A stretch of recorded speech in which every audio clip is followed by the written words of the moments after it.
How are you doing, my friends? Today I'm gonna teach you how to shoot another product video. It's gonna be a fun one. We're gonna learn some new stuff. But first, let me show you what we're shooting.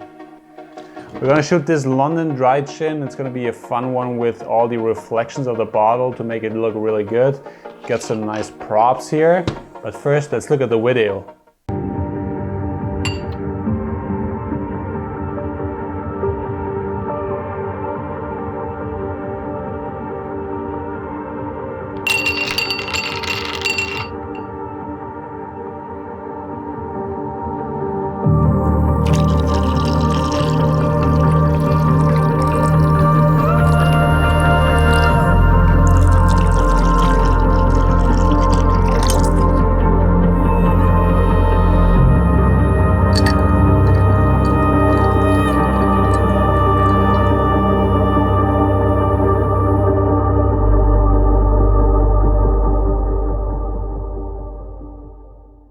So yeah, there you have it. I shot all of this stuff here in my living room and I'm gonna teach you how to do that. Let's get into it.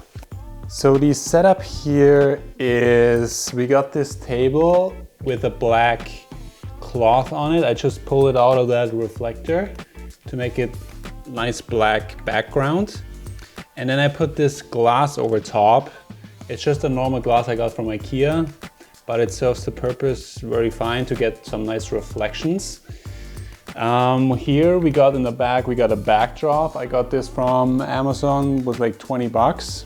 And I just rigged it up to a C-stand and to give it a nice elegant background. So when you shoot product videos, you always have to make a plan on what shots you're gonna make. I think because it's a gin video, and the bottle seems really classy and elegant. We want to have the movements as subtle as possible. So you always have to think about what is the product and how I'm gonna fit the style of the product. So in my opinion, the gin is really like a high class, elegant bottle, and we want to make it look really smooth and high end. So for camera movements, we just want to focus on subtle movements like push-ins or slide pans and tilts. I don't have a slider anyway, so we're gonna do all the push-ins in post, which makes it even smoother. But let's start out with the first shot. The first shot should be like a hero shot, so where you can present the bottle in a nice environment. I think for the first shot, it's nice to have the bottle and the glass in the shot, and I'm trying to think like to get this some movement going. I just put the glass right next to the bottle in the first shot, like place it to make it a nice introductions. So for lighting, we have rigged up here the Aperture 120D with the Light Dome Mini, and I got it double diffused and I have a grid on it. It just gives it that over top soft light to really emphasize the shape of the bottle, and it also gives a nice highlight here on the top of the bottle here. And also the glass is really nice lit from the top, so it gives it this shape, really emphasizes the shape of it. So if you like glass, it's really important that you look out for the reflections. If you shine a light directly at a bottle, it won't look as good. So you always want to consider how the reflection's gonna look into the bottles or the glass. So what I learned is if you have a black backdrop, it's always good to have a source of light pointing onto the backdrop. And I have a 300D Mark II down here with a spotlight on. And I'm gonna turn this on real quick, and it gives it that nice little spotlight here in the back. If you look through the glass, the camera is gonna be there, and we're shooting through the glass and the light is in the back of the glass. It really gives it a nice light and makes it glow really well.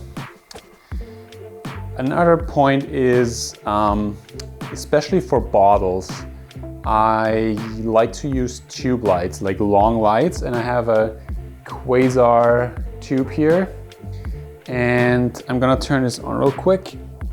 I have this on a dimmer so I can control the intensity. So if you see that tube light, that quasar, gives it a really nice stripe of light on the edge of the bottle, so it really makes it defined.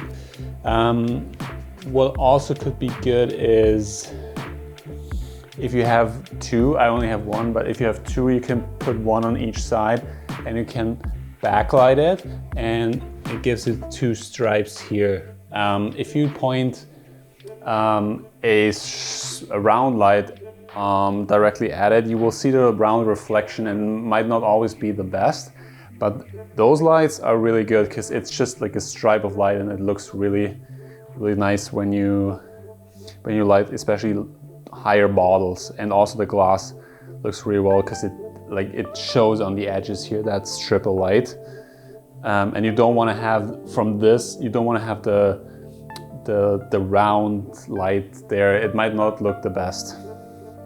That's why it's over top and gives it that overall glow.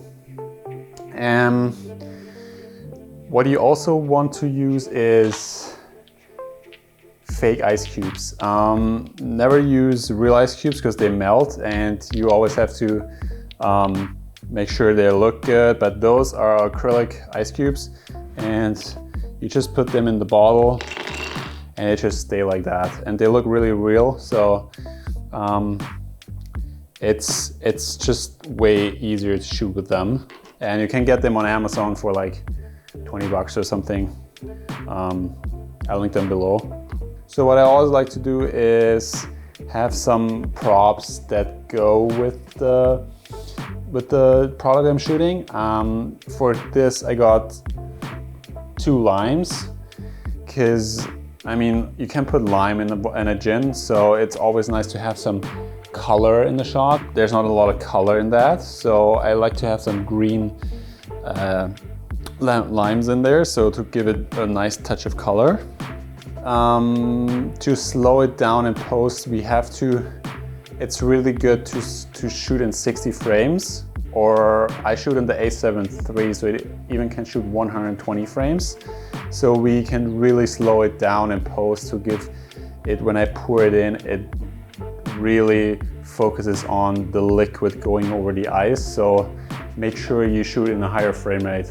I got this little device here. It's called a Lazy Susan. I got this from Amazon. It cost 30 bucks and it just spins around, and it's really nice to get these nice rotating shots. So this is a really cool tool to have because it looks really elegant and it's pretty smooth when you shoot this way. You have to really make sure everything is perfect for the client and there's no dust or anything on the product. So constantly have cleaning solution or a paper with you to clean the products. So because I'm shooting in my living room, I don't have a lot of space here. So for lenses, I use my 28-75 Tamron, and I mostly shot on like 50 millimeter to kind of get the bottle into that black backdrop here. And I don't have a slider and I don't have anything else except my tripod. I'm gonna do all the push in and post and it's gonna look really smooth. It doesn't have quite the same effect as a slider, but you can also get some movement into the shot in post for sure. Yeah, I mean, I shot all of this in my living room, so there's no excuses not to shoot at home if you don't have a studio. I just basically set up my kitchen table and set up those lights around the kitchen table and just started shooting. I just bought these cheap backdrops with like 20 bucks. And yeah, this glass I got from IKEA was I think also 20 bucks. You can also use plexiglass if you want, it's lighter. Yeah, you don't have to have fancy equipment. Obviously the lights are a little bit more expensive, but yeah, you don't need a studio or anything to shoot and you just can set it up anywhere. I live in a basement suite, but I can't block off the windows, so I have to shoot at nighttime.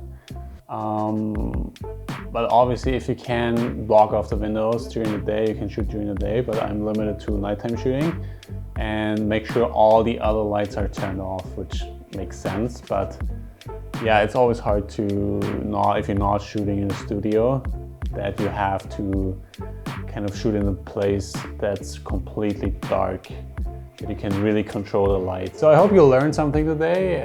Thanks for sticking around until the end. I'm gonna be shooting more videos like that. Let me know in the comments what kind of videos you're interested in, like what tutorials I should do. If you want to see more product videos or other stuff you want to learn. If you like the video, hit the like button. If you want to see more content like that, subscribe. And thanks for watching, and see you guys in the next one. Bye. Oh, by the way, this video is not sponsored by Bulldog. I just had this at home.